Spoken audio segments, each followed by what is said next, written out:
Magandang gabi po sa ating mga giliw na taga-subaybay. Miyerkules pong muli, 3 ng Disyembre sa taong 2014.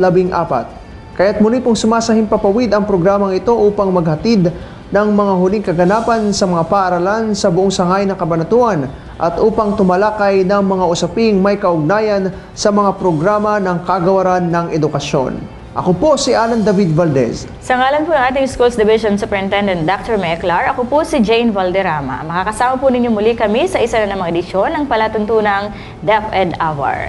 Sa atin pong teleturuan ay tampok po ngayong gabi ang topic tungkol sa time measurement, kung saan ating teacher presenter ay si Ma'am Erlyn Ariola, Teacher 1 ng Obrero Elementary School. At para makapiling na po natin ang ating mga panauhin, tunghayan na natin ang ulo ng mga balita.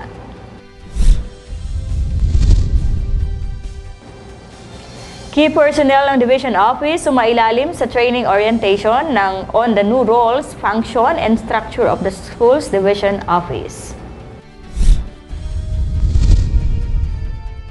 Memorandum of Agreement sa pagitan ng DepEd Cabanatuan City at East-West Seeds Foundation nilagdaan kahapon. Walong guro sa sangay ng Cabanatuan pinarangalan bilang outstanding teacher ng rehiyon.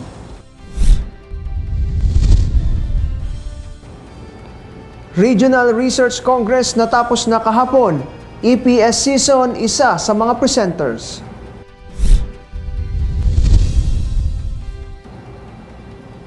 Gulayan sa paaralan ng Eastern Cebu National High School muling ibinalik.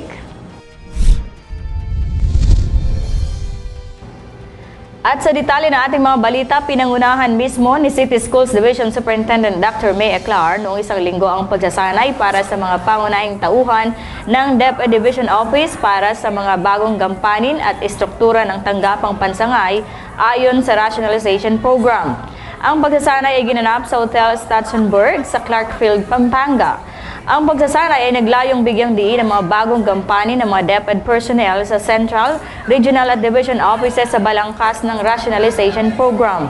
Kabilang din dito ang paglilinaw sa ugnayan ng mga bagong hati o units sa bagong Schools Division Office at sa kani-kanilang nagtutulong-tulong na operasyon. Sa istruktura ng Rationalization Program, nahahati na ngayon sa 3 tanggapan ang tanggapang pansangay, ang Office of the Schools Division Superintendent, ang Curriculum Implementation Division o CID, at ang Schools Governance and Operations Division o SGOD. Layunin din ang pagsasanay na ipaunawa sa mga personnel ang mga competencies na kailangan at upang mayroon silang gabay sa paghahanda para sa gagawing open ranking ng mga bagong mabubuksang posisyon. Ang pagsasanay ay nagbigay ng pagkakataon sa mga trainees upang magkaroon ng hands-on at visual activities sa modeling ng Central Office, Regional Office at mga Schools Division Offices sa pamamagitan ng collaborative effort. Naipakita ng mga trainees ng sangay ng Cabanatuan City ang kanilang kahandaan sa Rationalized Division Office sa pamamagitan ng kanilang mga outputs at reports na binubuo ng oral presentations at oral defense. Kabilang sa mga sinanay na personnel ng sangay ang mga Education Program Supervisors, Public School District Supervisors at mga officers in charge sa iba't ibang tanggapan o sangay tulad ng cash, supply, research, planning at ICT na nasa anyo na ng rationalized structure mula pa noong Hunyo. Sa pagbaba ng NOSCA sa linggong ito para sa mga posisyon sa rationalized structure ng Schools Division Office, inaasahang permanente ng mapupunan ng mga angkop na personnel ang mga bagong tanggapan at gugulong na ang tanggapan ng sangay sa ilalim ng rationalized program sa pagpasok ng taong 2015. Samantala, nilagdaan kahapon sa pagitan ni Schools Division Superintendent Dr. May B. Eclar at ng kinatawan ng East-West Seeds Foundation na si Ginoong Fritz Collantes ang Memorandum of Agreement kung saan magiging sponsor ang East-West Seeds Foundation ng mga binhing gulay para sa mga gulayan sa paaralan program sa mga napiling public elementary schools sa sangay. Ang East-West Seeds Foundation na may sentrong tanggapan sa Quezon City, Manila ay komersyal na provider ng mga binhing gulay at iba pang halamang pang-agro-industrial, subalit nagbibigay ng libreng binhi sa public sector bilang bahagi ng kanilang corporate social responsibility.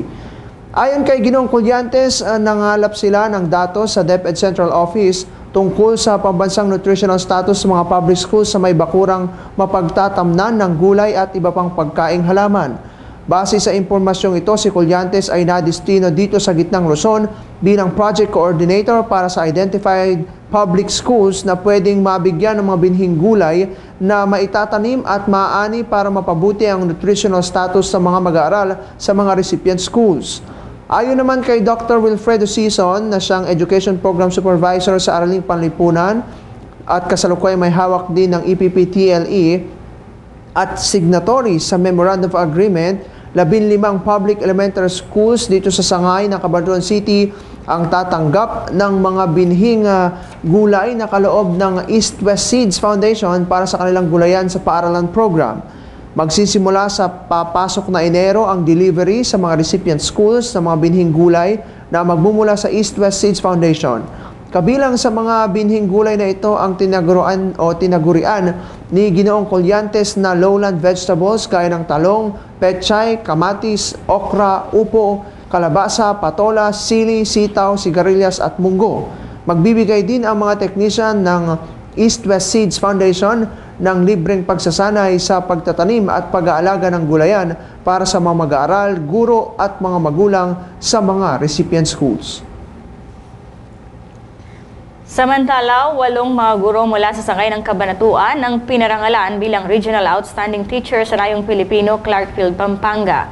5 sa Antas Elementary ang pinarangalan kabilang sina Noel Villamar at Danilo Bondok sa District 1. Kasama rin sina Dean Jason Disangco ng District 2, Cesar Ray Spirito ng District 3 at Jose O. Barcelo ng District 4. Kabilang naman na pararangalan sa Antas Sekundarya ay sina Gypsy Corpus ng San Josef National High School, Teresita Sarangaya ng Mayapiap National High School at Abraham Ramos ng Camtinio National High School. Bukod sa parangal na kanilang matatanggap, makakabilang din sa The Story of My Life, Book 1, ang mga storya ni Sarangaya at Villamar. Sa iba pang mga balita, natapos na kahapon ang Regional Research Congress kung saan naging isa sa mga research presenters si Education Program Supervisor Dr. Wilfredo Sison. Si Dr. Sison ang pambato ng sangay sa Supervisors category para sa Best Researcher. Samantalang nag-present din at pambato rin ng sangay sa Administrators category ang punong guro ng San Josef National High School na si Ginang Leonora De Jesus. Sa kasalukuyan ay ginaganap ng awarding ceremony subalit hindi pa natatawag ang mga itinanghal na Best Researchers. Tatanggap ng cash prize at plaque ang mga tatanghaling Best Researchers sa Administrators category at Supervisors category. Sa iba pang balita, muling nilunsad ang programang gulayan sa paaralan ng Eastern Cebu National High School sa panguna ng Technology and Livelihood Education. Sa ilalim ng programa ito, inatasan ng iba't ibang pangkat ng mga mag-aaral na magtanim ng iba't ibang uri ng gulay sa mga lugar na malalapit sa kani-kanilang silid-aralan. Sa paggabay ng mga gurong tagapayo ng bawat pangkat mula sa una hanggang ika-4 na taon, inatasang magtanim ng sili ang mga mag-aaral sa unang taon, talong naman ang nasa ika-2 taon, okra ang sa ika-3 taon at kamatis ang sa ika-4 na taon. Matatandang nauna nang inilunsad ang programang gulayan sa paaralan noong taong 2000 sa ilalim ng pamuno ng dating punong guro ng paaralan na si Ginoong Abraham Lamug. Ang pagkakabalik ng programa ay alinsunod sa Continuous Improvement Program na itinataguyod ngayon ng kasalukuyang punong guro ng ECNHS na si Ginang Eloisa De Leon. Inyo pong natunghayan ang ating pong mga balita ngayong gabi. Sa ating pong pagbabalik, tutunghayan po natin ang Tele Turuan.